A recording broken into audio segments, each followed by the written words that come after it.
ইরানি মশলাটাই বেশি।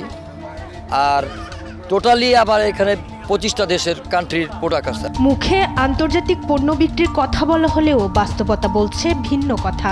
আন্তর্জাতিক পণ্যের তকমা লাগিয়ে বিক্রি করা হচ্ছে দেশীয় পণ্য। 30তম আন্তর্জাতিক বাণিজ্য মেলায় প্রবেশ করতেই চোখ আটকে যায় বিভিন্ন দোকানের গায়ে সেটে দেয়া বিদেশি পণ্যের বাহারি লেভেলে। বিদেশি পণ্য বলা হলেও বেশিরভাগ পণ্যই উৎপাদন হয় রাজধানীতে। বিদেশি নাম ভাঙানো অনেক পণ্যের গায়ে নেই কোনো আমদানির লেভেল কিংবা মোড়ক। ওই 50 গ্রাম তো আর ওই কাজ সিল করা যায় না। এই জন্য সবার জন্য জানে, সবাই যদি নিতে পারে এই জন্য ছোট করে করা হয়েছে। যেটা দেখতেছেন আমাদের সামনে গ্লাসের মধ্যে, এটা সম্পূর্ণ আমাদের নিজেদের তৈরি। এখানে কোনো বাইরের প্রোডাক্ট নেই, বাইরের শুধু কাশ্মীরি ফর্মুলাটা।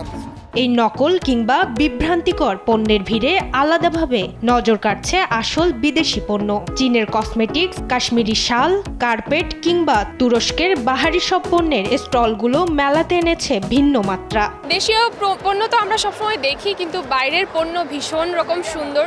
আমি নিয়েছি বেশ কয়েকটা। Bangladeş'i iyi buldum, merak ettiğim bir yerde.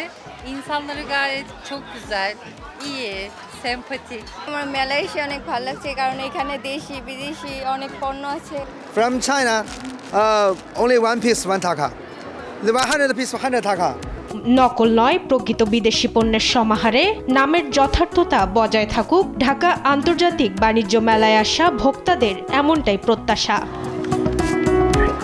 মাকদুরা Miti, দেশ টিভি, ঢাকা।